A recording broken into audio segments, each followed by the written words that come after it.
نحمدہ ونصلی علی رسولہ الکریم اما بعد فاعوذ باللہ من الشیطان الرجیم بسم اللہ الرحمن الرحیم اللہم صلی علی محمد وعلی آل محمد کما صلیت علی ابراہیم وعلی آل ابراہیم انک حمید مجید اللہم بارک علی محمد وعلی آل محمد کما بارکت علی ابراہیم وعلی آل ابراہیم انک حمید مجید۔ السلام علیکم ورحمۃ اللہ وبرکاتہ۔ ویڈیو شروع کرنے سے پہلے میرے آپ سب ناظرین سے گزارش ہے کہ میرے اس سالکین چینل کو سبسکرائب کر دے تاکہ میری ہر آنے والی نئی ویڈیو کا نوٹیفیکیشن بر وقت آپ تک پہنچتا رہے۔ آج ہم بات کریں گے خواب میں جادو ہوتے دیکھنا، جادو کرنا، کالے جادو کا علاج، اور اس کی بہت سی صورتیں ہیں، بہت سی تعبیریں ہیں۔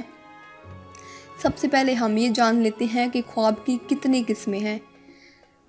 امام محمد ابن سیرین رحمۃ اللہ علیہ نے فرمایا ہے خواب 3 طرح کے ہوتے ہیں، ایک حدیث نفس، دوسرے تخویف شیطان، تیسرے مبصرات خوداوندی۔ اس تقسیم سے ظاہر ہے کہ خواب کے تمام اقسام صحیح قابل تعبیر اور درپور اتفاق نہیں ہوتے، بلکہ تعبیر اور اعتبار کے لائق خواب کی وہی قسم ہے جو حق تعالیٰ کی طرف سے بشارت و علام ہو۔ حدیث نفس کی مثال یہ ہے کہ کوئی شخص ایک کام یا حرفہ کرتا ہے، وہ خواب میں محروم الوصال جو ہر وقت اپنے محبوب کی یاد میں اور خیال میں مستغرق رہتا ہے، وہ خواب میں بھی عموماً وہی چیزیں دیکھے گا جن میں دن بھر مہمک رہتا ہے، یا کوئی عاشق محروم الوصال جو ہر وقت اپنے محبوب کی یاد میں اور خیال میں مستغرق رہتا ہے، وہ خواب میں بھی عموماً اسی کو دیکھتا ہے۔ سچا خواب اس لیے دکھایا جاتا ہے کہ بندہ محفوظ اور طلب حق اور محبت الہی میں زیادہ سرگرم کار ہو۔ ایسا خواب قابل تعبیر ہے اور اسی پر بڑے بڑے اہم نتائج مرتب ہوئے ہیں۔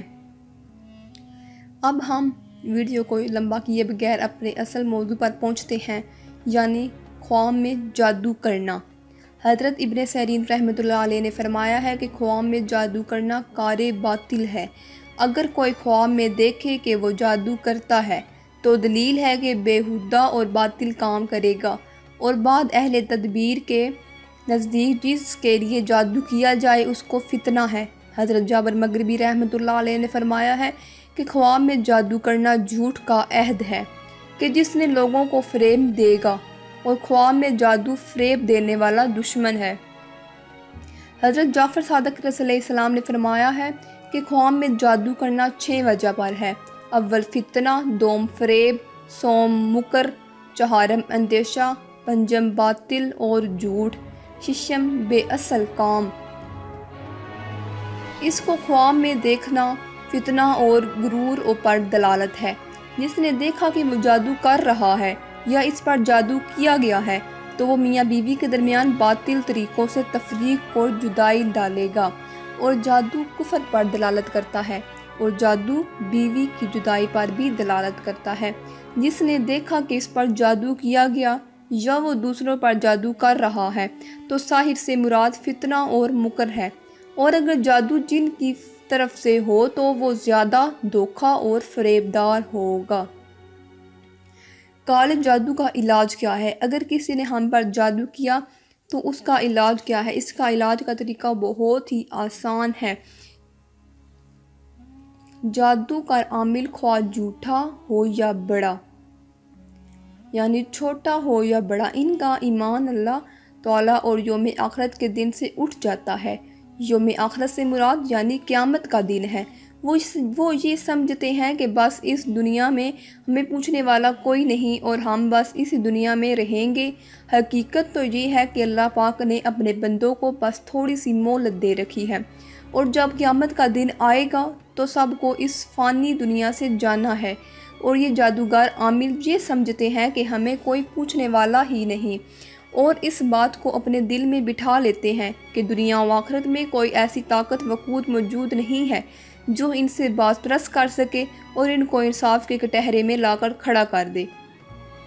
اور یہی انداز ان کا زمانہ خراب کیے جاتی ہے اور انہیں کسی پل پر بھی چین سے بیٹھنے نہیں دیتی۔ حالانکہ بات فکر کی یہ ہے کہ کالا جادو ایک شیطانی عمل ہے اور اسلام میں ہمیں اس چیز کی اجازت نہیں ہے اور اس کو کرنے اور کروانے والے دونوں ہی جہنمی ہیں اور دن قیامت کی اللہ پاک انہیں ضرور جہنم رسید کریں گے۔ دوستوں، آئیے اب اس کالے جادو کے علاج کے بارے میں جانتے ہیں۔ اگر کسی شخص پر کالے جادو کا اثر ہوا اور وہ اس تکلیف یا بیماری میں مبتلا ہوں تو اس معاملے میں آپ لوگوں کو کسی تکلیف یا پریشانی کی کوئی ضرورت نہیں، کیونکہ آپ اپنے ان مسائل کے حل کے لیے بابو جان بنگالی سے